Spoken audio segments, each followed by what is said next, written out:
اولاد کی تربیت میں سب سے بڑا کردار ماؤں کا ہوتا ہے۔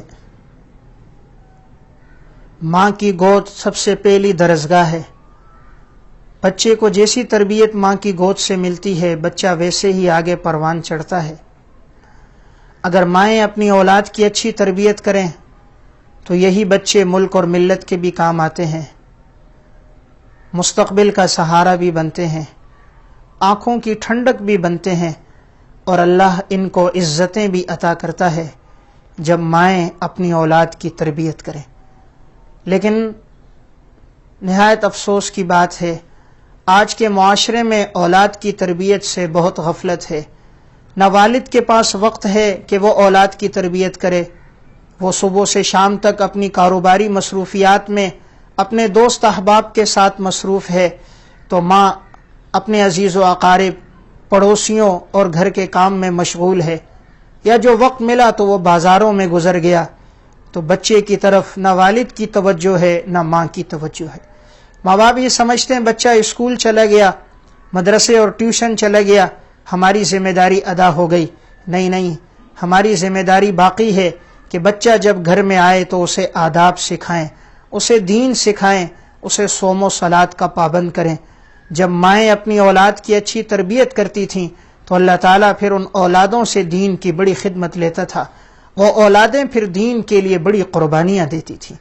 علامہ ابن اثیر جزری رحمہ اللہ متوفہ 630 ہجری نے اسد الغابہ فی معرفت الصحابہ میں حضرت خنسہ رضی اللہ تعالیٰ عنہ کے حالات میں ایک واقعہ ذکر کیا۔ حضرت خنسہ رضی اللہ تعالیٰ عنہ صحابیہ ہیں، جنگ قادسیہ کا موقع تھا۔ حضرت عمر رضی اللہ تعالیٰ عنہ نے اعلان کیا تھا جس گھر میں نوجوان ہوں تو انہیں بھی جہاد کے لیے تیار کرے، اور اگر مال ہے تو اس کے ذریعے بھی مدد کرے، اس لیے کہ دشمن کی تعداد بہت زیادہ ہے۔ تو حضرت خنسہ رضی اللہ تعالیٰ عنہ کے 4 نوجوان بیٹے تھے، اپنے چاروں بیٹوں کو بلایا اور انہوں نے زندگی کا آخری خطبہ دیا اور کہا، بیٹو، یہ بیٹوں کے سامنے ماں کی آخری تقریر تھی۔ ماں نے کہا، میں نے تمہارے والد کو رسوا نہیں کیا، نہ میں نے تمہارے ماموں کو رسوا کیا، یعنی میں نے کبھی زنا نہیں کیا، عفت اور پاکدامنی سے زندگی گزاری۔ تمہارے والد کی بھی پہلے شہادت ہوئی ہے، کل تم چاروں بھی دشمن کے مقابلے میں جب جاؤ گے تو اپنے سینے پر تیروں کو برداشت کرنا، اور تمہیں جو زخم لگے تو سینے پہ لگے، اور تمہارا جو خون گرے تمہاری پاؤں کی انگلیوں پر گرے، تو میں زخم کمر پہ نہیں لگنا چاہیے کہ تمہارا خون تمہاری پاؤں کی ایڑیوں پہ گرے۔ زخم انسان کی کمر پہ تب لگتا ہے عموماً جب آدمی میدان جنگ سے بھاگ رہا ہوتا ہے، تو اس وقت زخم پشت پہ لگتا ہے اور خون ایڑی پہ گرتا ہے۔ تو ماں نے کہا، بیٹا، پشت پہ زخم نہیں لگنا چاہیے، خون ایڑی پہ نہیں گرنا چاہیے، زخم تمہیں لگے تو سینے پر لگے۔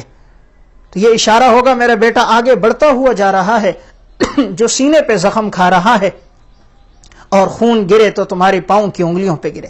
تو اس ماں نے اپنے بیٹوں کو یہ تقریر کی اور اپنے بیٹوں کو آخری دفعہ اپنے سینے سے لگایا، ان کی پیشانیوں کو چوما اور انہیں تیار کر کے جنگ قادسیہ میں روانہ کر دیا۔ لیکن اللہ کا کرنا ایسا ہوا کہ چاروں بیٹے قادسیہ میں شہید ہو گئے۔ یہی اس کے لیے ایک سہارا تھے۔ اب یہ خاتون گھر کے اندر تھیں، اسے علم نہیں تھا کہ اس کے 4 بیٹے شہید ہو گئے۔ جب جنگ قادسیہ میں چاروں کی شہادت ہو گئی، حضرت عمر رضی اللہ تعالیٰ عنہ کو پتہ چلا، آپ بھی کچھ غمگین ہوئے کہ اس خاتون کو کیسے اطلاع دی جائے گی کہ اس کے 4 بیٹے شہید ہو گئے۔ جب حضرت عمر رضی اللہ تعالیٰ عنہ نے ایک قاصد بھیجا کہ جا کر انہیں بتلاؤ کہ ان کے بیٹوں کی شہادت ہو گئی اور یہ صبر کرے، اللہ اس کے بدلے جنت عطا فرمائے گا۔ اور جب قاصد آیا، دروازے پر دستک ہوئی، حضرت خنسہ نے پوچھا، کون؟ کہا، حضرت عمر کا قاصد ہوں، ایک غم کی خبر ہے۔ کہا، کیا خبر ہے؟ کہا، تمہارے بیٹوں کی شہادت ہو گئی۔ کہا، یہ غم کی نہیں، یہ تو خوشی کی خبر ہے۔ چنانچہ دروازہ کھولا، اسے اپنی بیٹھک میں بٹھایا، دودھ گرم کر کے اسے پیش کیا۔ عرب کا رواج تھا جب کوئی خوشخبری لاتا اسے دودھ پلاتے تھے۔ خاتون نے وضو کیا، مصلی بچھایا، 2 رکعت نماز پڑھی، اللہ کے سامنے روئی اور گڑ گڑائی اور اللہ کا شکر ادا کیا، اے اللہ، تو نے میرے شوہر کی قربانی بھی قبول کی اور میرے 4 بیٹوں کی قربانی بھی قبول کی۔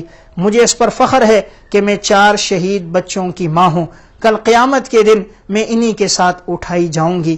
تو یہ وہ ماں تھی جس نے اپنی اولاد کے دلوں میں دین متین کی محبت ڈالی تھی، دین کا ادب اور احترام ڈالا تھا، دین کے لیے قربانی دینے کا جذبہ ڈالا تھا۔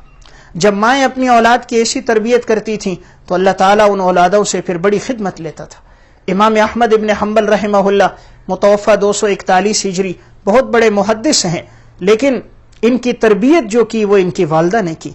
علامہ ابن جوزی رحمہ اللہ نے مناقب احمد بن حنبل میں لکھا کہ بچپن میں یتیم ہو گئے تھے تو ان کی والدہ نے ان کی ایسی تربیت کی، بچپن ہی سے ان کے دل میں دین کی محبت ڈالی، اور جب تھوڑا ہوش سنبھالا تو ان کو محدثین کی مجالس میں بھیجتی، تو جو یہ حدیثیں لکھتے پھر جب گھر لوٹتے تو ماں کہتی آج تم نے کیا لکھا مجھے سناؤ، تو یہ ماں امام احمد سے وہ حدیثیں سنا کرتی تھیں اور ان کو ترغیب دیتی رہتی کہ حضور کے ارشادات کو لکھا کرو، انہیں یاد کیا کرو، اور یہ ماں اپنے بچے کے لیے دعا کیا کرتی تھی۔ تو یہ ماں کی حسن تربیت کہ اللہ تعالیٰ نے پھر امام احمد ابن حنبل کو جو مقام عطا کیا ہے وہ اہل علم ہی جانتے ہیں کہ اللہ نے کیا بلند پایا مقام ان کو دیا، اور انہوں نے پھر حدیث کی ایک بہت بڑی خدمت کی اور مسند احمد کے نام سے ایک حدیث کی کتاب انہوں نے لکھی۔ تو جب مائیں اولاد کی تربیت کرتی ہیں تو اللہ پھر ان اولادوں کو پروان چڑھاتا ہے، ان اولادوں سے اللہ رب العزت پھر دین کی بڑی خدمت لیتا ہے۔ خطیب بغدادی رحمہ اللہ نے تاریخ بغداد میں ایک واقعہ ذکر کیا۔ ایک تابعی گزرے ہیں عبد الرحمن فروخ رحمہ اللہ، ایک دفعہ جہاد کے لیے اعلان ہوا کہ جہاد کے لیے نکلنا ہے۔ اس شخص کی گھر والی حاملہ تھی اور ان کے پاس گھر میں 30,000 دینار تھے۔ اب جب جہاد کا اعلان ہوا تو انہوں نے اپنی اہلیہ سے کہا میں جہاد میں جا رہا ہوں۔ گھر والی نے کہا میں حاملہ ہوں، تو کہا یہ 30,000 دینار ہیں، جو بچہ یا بچی پیدا ہو جائے تو اپنے اور اس کے اخراجات میں لگا لینا اور اس سے اپنی ضروریات کو پوری کرنا۔ بیوی حاملہ تھی، لیکن اس کے باوجود جب دین کے لیے اعلان ہوا جہاد کے لیے تو فوراً وہاں سے روانہ ہو گئے۔ اب وہاں جا کر جہاد میں شریک ہوئے، وہاں سے دوسری جگہ لڑائی میں، تیسری جگہ، اس طرح جنگوں میں شرکت کرتے کرتے محاذوں پہ 27 سال کا عرصہ گزر گیا۔ 27 سال تک گھر لوٹنے کا موقع ہی نہ ملا۔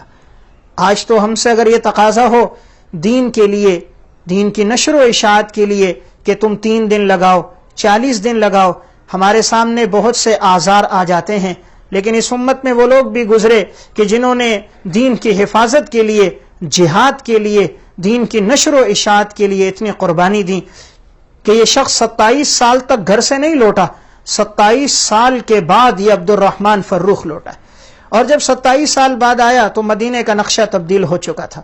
تو یہ اپنے اسی خیال کے مطابق کہ میرا گھر فلاں جگہ ہوگا، یہ وہاں پر پہنچا، دروازے پر دستک دی، اندھیرا چھایا ہوا تھا، مدینے کا نقشہ تو 27 سال میں تبدیل ہو چکا تھا۔ تو اندر سے ایک نوجوان نکلا، امام ربیعۃ الرائے رحمہ اللہ، وہ اسی عبد الرحمن کا بیٹا تھا، لیکن انہیں پتہ نہیں تھا یہ میرا بیٹا ہے، اور وہ بھی انہیں جانتا نہیں تھا کہ یہ میرا والد ہے، کیونکہ بیٹے نے باپ کو دیکھا نہیں تھا، بیٹا تو اس وقت حمل کی صورت میں تھا۔ اب بیٹے نے پوچھا بابا جی کون ہو؟ کہا بیٹا یہ میرا گھر ہے، میں جہاد پہ گیا تھا، آج واپس آیا ہوں۔ انہوں نے کہا آپ کو غلط فہمی ہوئی ہوگی، یہ کسی اور کا گھر ہے۔ مجاہد تھے، ہاتھ میں نیزہ پکڑا ہوا تھا، کہا نہیں یہ میرا ہی گھر ہے۔ دروازے پہ نیزہ مار کے اندر داخل ہونے لگے تو انہوں نے کہا نہیں نہیں یہ میرا گھر ہے۔ اب یہ نوجوان اس سے الجھنے لگا، تو آپس میں کچھ تکرار ہو رہی تھی۔ اس دوران اس نوجوان کی والدہ کی آنکھ کھل گئی، اس نے جو اپنے شوہر کی آواز سنی تو فوراً پہچان لیا۔ دروازے کی چوکھٹ سے جو دیکھا تو اسے یاد آیا یہ تو میرا شوہر تھا جو 27 سال پہلے گھر سے گیا تھا۔ اس کے سامنے وہ پورا منظر آ گیا، تو دروازہ کھولا اور اپنے بیٹے سے کہا بیٹا یہ تمہارے والد عبد الرحمن ہیں جو جہاد کے لیے گئے تھے، آج واپس آئے ہیں۔ تو آج 27 سال کے بعد یہ باپ اور بیٹا آپس میں مل رہے تھے، آپس میں بغل گیر ہوئے۔ بیٹے نے اپنے باپ کی پیشانی کو بوسہ دیا۔ اب یہ گھر میں داخل ہوئے، کھانا ان کے سامنے رکھا گیا، کھانا کھایا، اتنے میں فجر کی اذان کا وقت ہو گیا۔ تو عبد الرحمن نے اپنی اہلیہ سے پوچھا میں نے تمہیں 30,000 دینار دیے تھے، تم نے کہاں صرف کیے؟ کہا تم نماز پڑھ کے آؤ پھر میں تمہیں بتلاتی ہوں۔ اب عبد الرحمن فروخ مسجد نبوی گئے فجر کی نماز کے لیے۔ جب نماز ادا ہو گئی، نماز کے بعد ایک حدیث کے درس کا حلقہ لگا جس میں ایک نوجوان حدیث پڑھا رہا تھا اور سارے لوگ اس درس میں شرکت کر رہے تھے. دور دور سے لوگ آتے اور درس میں بیٹھ جاتے تھے. ایک بہت بڑا حلقہ لگ گیا. روضہ رسول کے سامنے بیٹھ کر وہ حدیث کا درس دے رہا تھا. عبد الرحمن فروخ کی نگاہوں کی روشنی بھی کچھ کمزور تھی. انہوں نے قریب والے سے پوچھا یہ کون آدمی ہے جو مسجد نبوی میں درس دیتا ہے؟ انہوں نے کہا تمہیں معلوم نہیں، یہ عبد الرحمن فروخ کا بیٹا امام ربیعۃ الرائے ہے. اس شخص کو بھی پتہ نہیں تھا یہی عبد الرحمن ہے، کیونکہ 27 سال بعد لوٹے تھے. مدینہ کے لوگ تو یہ سمجھتے تھے شاید ان کا انتقال ہو گیا ہوگا. اب جو اسے پتہ چلا یہ میرا بیٹا درس دے رہا ہے تو خوشی سے آنکھوں سے آنسو بہنے لگ گئے. اور جب درس ختم ہو گیا تو یہ گھر آئے تو گھر والی نے پوچھا بتاؤ تمہیں بیٹے کی یہ عزت زیادہ پسند ہے یا 30,000 دینار زیادہ پسند ہے؟ انہوں نے کہا اللہ کی قسم مجھے بیٹے کی یہ عزت اور مقام اور یہ جو اللہ نے اس کو شان و شوکت دی ہے مجھے یہ زیادہ عزیز ہیں. 30,000 دینار کی وقعت میرے دل میں ایسی کوئی نہیں ہے. تو انہوں نے کہا وہ جو رقم تھی وہ ساری میں نے اس بچے کی تعلیم اور تربیت پہ لگائی، ساری اس کو حدیث کا علم سکھانے پہ لگائی. مختلف شہروں کے اس نے سفر کیے اور میں نے اس کو یہ سب کچھ جو سکھایا وہ سب حدیث کے علم پہ یہ ساری دولت کو لگایا. تو وہ ماں تھی جس نے اپنے بچے کی کیسی تربیت کی. اندازہ کیجئے اس واقعے سے کہ اللہ تعالیٰ نے پھر اس کو مسجد نبوی کے اندر حدیث کا درس دینے کا اہل بنایا. اگر یہ آج کی کوئی خاتون ہوتی یہ ساری رقم بازاروں میں لگا لیتی، ساری رقم شاپنگ میں لگ جاتی. لیکن وہ مائیں تھیں کہ جنہوں نے شوہر بھی گھر پہ نہیں تھا لیکن پھر بھی رقم کو جو لگایا تو بیٹے کی تعلیم اور تربیت پہ لگایا تو اللہ نے پھر اس بیٹے کو اتنی عزت عطا کی. حضرت خواجہ بختیار کاکی رحمہ اللہ بڑے اللہ والے بزرگ انسان گزرے ہیں. اللہ تعالیٰ نے ان سے بھی دین کی بڑی خدمت لی تھی. حضرت خواجہ کے والد کا بچپن میں انتقال ہو گیا تھا. اب جب یہ پڑھ کر واپس آتے تھے مکتب سے تو ان کی والدہ کھانا بنا کر گھر میں رکھ دیتی اور خواجہ سے یہ کہتی تھی خواجہ 2 رکعت نماز پڑھو، اللہ سے مانگو، رزق اللہ دیتا ہے. خواجہ بختیار کاکی وضو کرتے. ماں نے بتایا تھا نماز اس طرح پڑھی جاتی ہے. نماز پڑھتے اپنے معصوم ہاتھ اٹھا کر دعا کرتے. اب ماں کہتی بیٹا اللہ نے کھانا بھیجا ہوگا. تو بیٹا تلاش کرتا کہیں چارپائی کے نیچے، کبھی الماری میں کھانا مل جاتا. بچے کا ذہن بن گیا رزق اللہ دیتا ہے، کھانا اللہ دیتا ہے. ایک دفعہ ایسا ہوا پڑوس میں کسی کا انتقال ہو گیا تو خواجہ بختیار کاکی کی والدہ وہاں چلی گئی تعزیت کے لیے. تو انہیں آنے میں دیر ہو گئی. اب راستے میں آ رہی تھی، بڑی فکر مند تھی. معلوم نہیں آج خواجہ نے کھانا نہیں کھایا ہوگا. یا اللہ میری تو ساری محنت ضائع ہو جائے گی. اتنے عرصے سے میں نے اس کا ایک ذہن بنایا تھا، رزق اللہ دیتا ہے، اللہ سے اس کا تعلق مضبوط کیا تھا. جب گھر آئی تو دیکھا خواجہ سو رہے ہیں. انہوں نے اس کو پیار کر کے جگایا، کھانا سامنے رکھا، بیٹا کھانا کھاؤ. فرمایا اما جان آج تو ایسا کھانا کھایا، کبھی ایسا کھانا نہیں کھایا تھا، وہ تو بڑا ہی لذیذ کھانا تھا. ماں نے پوچھا وہ کہاں ہے؟ تو بچا ہوا کھانا کچھ پڑا تھا. ماں نے جب کھایا تو واقعی غیب سے رزق کا انتظام ہوا تھا. تو دیکھیے بچہ ہے لیکن رزق کا انتظام غیب سے ہو گیا. پھر یہی خواجہ بختیار کاکی جب اس طرح ماں نے تربیت کی تھی، اللہ نے پھر دین کی ایسی خدمت لی. ایک موقع پر ہندوؤں کے مجمع میں گئے اور اسلام کی حقانیت پر جب انہوں نے دعوت دینا شروع کی، اللہ نے زبان میں تاثیر رکھی تھی. جب انہوں نے دعوت شروع کی، دعوت دیتے رہے، ہندوؤں کے مجمع پر اتنا اثر ہوا وہ مجمع سارا کا سارا مسلمان ہو گیا. حضرت خواجہ بختیار کاکی جب گھر لوٹے تو بہت خوش تھے، آنکھوں میں آنسوں کے قطرے تھے. گھر آئے تو والدہ نے کہا بہت خوش نظر آ رہے ہو. کہا آج الحمدللہ اتنی بڑی جماعت میرے ہاتھ پہ مسلمان ہو گئی. تو انہوں نے کہا بیٹا اس کے پیچھے کردار میرا ہے. پوچھا اما جان آپ کا کیا کردار ہے؟ کہا بیٹا جب سے تم نے ہوش سنبھالا ہے میں ہر نماز کے بعد 2 رکعت نفل پڑھتی تھی اور اللہ سے یہ دعا کرتی تھی کہ اے اللہ میرے بیٹے سے دین کی خدمت لے لے. اس لیے مجھے امید تھی اللہ تمہیں ضائع نہیں کرے گا اور اللہ تم سے دین کی کوئی بڑی خدمت لے گا. تو جب مائیں اس طرح تربیت کرتی تھیں تو اللہ تعالیٰ پھر ان کی اولادوں سے دین کی بڑی خدمت لیتا تھا. آج اگر ہم دیکھتے ہیں تبلیغی جماعت سے اللہ تعالیٰ نے دین کی بڑی خدمت لی ہے.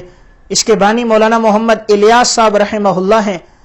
اللہ تعالیٰ نے اس پورے خاندان سے دین کی خدمات لی ہیں. تو اس کی بنیادی وجہ مولانا محمد الیاس رحمہ اللہ کی والدہ کی زندگی میں تقویٰ تھا، اللہ کے ساتھ مضبوط تعلق تھا. مولانا ابو الحسن علی ندوی رحمہ اللہ کی کتاب ہے مولانا محمد الیاس اور ان کی دینی دعوت میں ہے کہ اس خاتون کا تلاوت کا ایسا معمول تھا، رمضان المبارک میں تو 40 سپارے قرآن کی تلاوت کرتی تھی. ایک قرآن اور 10 سپارے پڑھنا رمضان میں یومیہ کا معمول تھا. عام دنوں میں یہ خاتون ایک ایک منزل پڑا کرتی تھی، گھر کے کام کاج جب کرتی ہاتھوں سے کام کاج ہوتا تھا اور زبان سے یہ تلاوت کیا کرتی تھی۔ شیخ الحدیث مولانا زکریا رحمہ اللہ نے آپ بیتی میں واقعہ لکھا ہے کہ جس وقت میری دادی میرے والد مولانا یحییٰ رحمہ اللہ کو دودھ پلاتی تھیں، باوضو ہو کر قبلہ رخ ہو کر تلاوت کرتے ہوئے دودھ پلاتی تھیں، اس کا اثر یہ ہوا جب ان کے والد بولنے لگے تو قرآن کے کچھ حصے کے حافظ بن چکے تھے، یعنی ماں کی گود میں قرآن سن سن کے یاد ہو گیا، اور جب مکتب میں گئے پڑھنے لگے تو 7 سال کی عمر میں حافظ بن گئے۔ تو ایک وقت تھا کہ بچے ماں کی گود میں قرآن یاد کرتے تھے، لیکن ایک آج کا وقت ہے کہ بچے ماں کی گود میں فلمی ڈائلاگ یاد کرتے ہیں۔ ایک وقت تھا ماں باپ فخر کرتے تھے، دیکھو میرے بچے کو کتنا قرآن یاد ہے، کتنی حدیثیں یاد ہیں۔ آج کا باپ کہتا ہے دیکھو تو صحیح میرا بیٹا کس طرح فلمی ڈائلاگ کہتا ہے، ماں کہتی ہے دیکھو تو صحیح میری بیٹی ناچتی کس طرح ہے۔ تو اسلاف کی ماؤں نے اس طرح تربیت کی، اللہ نے اس پورے خاندان سے دین کی خدمات لیں، تو پیچھے آپ کو جو نظر آئے گا وہ کیا نظر آئے گا؟ وہ ماں کا کردار، کہ مولانا الیاس رحمہ اللہ سے اللہ نے جو خدمت لی تو پیچھے ان کی والدہ کا کردار تھا کہ یہ خاتون صوم و صلات کی پابند تھی، جب کھانا بناتی تھی تو زبان پہ تلاوت کرتے ہوئے کھانا بناتی تھی، سر پہ دوپٹہ ہوتا تھا، کھانے میں وہ ذائقہ ہوتا تھا جو ذائقہ کسی نے نہ چکھا۔ آج ہر قسم کا مسالہ مارکیٹ میں موجود ہے لیکن کھانے میں ذائقہ نہیں ہے، پکوان کے 20 مثالیں آ گئے، تو ذائقوں سے مثالوں سے ذائقے نہیں آتے، ذائقہ تب آتا ہے جب کوئی خاتون سر پہ دوپٹہ ڈال کر باوضو ہو کر ذکر کرتے ہوئے تلاوت کرتے ہوئے پکائے، تو اگرچہ وہ کھانا سادہ سا ہوتا ہے لیکن اللہ اس میں ذائقہ ڈال دیتا ہے۔ تو میں عرض کر رہا تھا کہ اولاد کی تربیت میں سب سے بڑا کردار ماؤں کا ہے، تو جب مائیں اچھی تربیت کرتی ہیں اللہ تعالیٰ پھر ان اولادوں سے دین کی خدمت لیتا ہے۔ حضرت حکیم الاسلام قاری محمد طیب صاحب رحمہ اللہ کے خطبات حکیم الاسلام ہیں، اس میں فضیلت النساء کا عنوان ہے، اس میں حضرت نے ایک واقعہ بیان کیا کہ افغانستان کے اندر ایک بادشاہ گزرے ہیں خلیفہ دوست محمود رحمہ اللہ، ان کے دور میں انہوں نے اپنے بیٹے کو جہاد کے لیے قسطنطنیہ بھیجا، بیٹا لشکر لے کر چلا گیا، چند دنوں کے بعد خبر آئی کہ بیٹا میدان جنگ سے بھاگ گیا اور مسلمانوں کو شکست ہو گئی۔ یہ بہت پریشان ہوئے کہ میرا بیٹا اور میدان جنگ سے بھاگ گیا، آ کر اپنی گھر والی کو اطلاع دی، تم نے کیسا بزدل بیٹا جنا ہے جو میدان جنگ سے بھاگ گیا اور مسلمانوں کو شکست ہو گئی۔ ان کی اہلیہ نے کہا یہ خبر غلط ہے، میرا بیٹا میدان جنگ سے نہیں بھاگ سکتا۔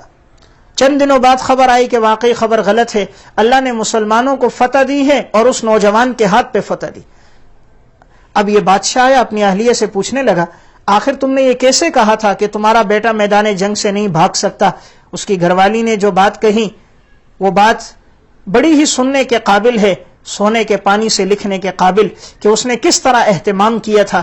اس خاتون نے کہا کہ یہ بچہ 9 مہینے تقریباً میرے پیٹ میں رہا ہے اور میں نے 9 مہینے تک ایک لقمہ حرام کا نہیں کھایا، میں اپنے ہاتھ سے کپڑے بنتی، اپنے ہاتھ سے کپڑے سلائی کرتی، جو رقم آتی تو میں اسے لے لیتی، میں نے ایک لقمہ بھی مشتبہ بھی نہیں کھایا تاکہ کہیں ایسا نہ ہو مشتبہ لقمہ پیٹ میں جائے اور اللہ کے انوارات رک جائیں۔ پھر دوسری بات اس خاتون نے کہی جب بھی میں نے اس کو دودھ پلایا تو باوضو ہو کر قبلہ رخ ہو کر تلاوت کرتے ہوئے میں نے اس کو دودھ پلایا ہے، تو جب اتنے ادب کے ساتھ اور اتنی رعایت رکھتے ہوئے میں نے اس بچے کی تربیت کی کہ ایک لقمہ میں نے حرام کا نہ کھایا، اور میں نے جب دودھ پلایا تو باوضو ہو کر دودھ پلایا قبلہ رخ ہو کر، تو مجھے امید تھی کہ میرا بیٹا بزدل نہیں ہو سکتا کہ میدان جنگ سے بھاگ جائے۔ جب مائیں اپنی اولاد کی ایسی تربیت کیا کرتی تھیں تو اللہ رب العزت پھر ان کی اولادوں سے بھی خدمت لیا کرتا تھا۔ اور جب سے ماؤں نے اولادوں سے غفلت برتنا شروع کر دی، تربیت کی طرف توجہ چھوڑ دی، بچوں کے ہاتھوں میں موبائل پکڑا دیے کہ بچہ گیم کھیل رہا ہے، یہ بچہ فیس بک پہ کھیل رہا ہے یا کوئی نیٹ میں لگا ہے، ماؤں نے اپنی توجہ ہٹائی، تو آج اسی لیے یہ بچے ہمارے مستقبل کے کام نہیں آتے، ہماری آنکھوں کی ٹھنڈک نہیں بنتے اور ہمارے مستقبل کا سہارا نہیں بنتے۔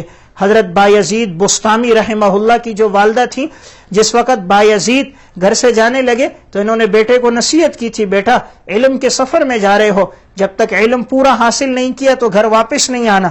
تو بایزید بستامی جہاں پڑھنے کے لیے جاتے تھے وہاں قاری صاحب کو جب انہوں نے اپنا سبق سنا دیا تو انہوں نے کہا میں گھر جانا چاہتا ہوں، تو ان کے استاد نے کہا اگر مجھے اتنا سبق سناؤ گے پھر تمہیں میں گھر جانے کی اجازت دوں گا، سبق کچھ زیادہ دے دیا، لیکن انہوں نے وہ زیادہ سبق بھی یاد کر دیا اور یاد کر کے چھٹی لی.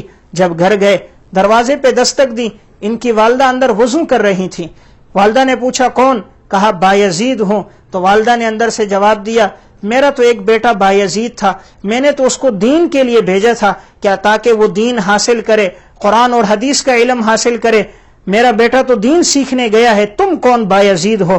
اس نے جب ماں کی یہ بات سنی کہ میری ماں تو یہ چاہتی ہے میں دین سیکھ کر آؤں, تو چنانچہ واپس چلے گئے. پھر تب لوٹے جب نہا حافظ بھی بن گئے, عالم بھی بن گئے, پھر اپنے گھر لوٹ کر آئے. تو دیکھیے یہ ماں کا کردار تھا, ماں کی دعائیں تھیں. اللہ تعالیٰ نے پھر بایزید بستامی رحمہ اللہ سے جو خدمات لی ہیں وہ کسی پر پوشیدہ نہیں. تو آج بھی اگر ہم چاہیں کہ ہماری اولاد ملک اور ملت کے کام آئے, مستقبل کا سہارا بنے, آنکھوں کی ٹھنڈک بنے, تو آج کی مائیں بھی ویسی تربیت کریں جس طرح اسلاف امت کی ماؤں نے تربیت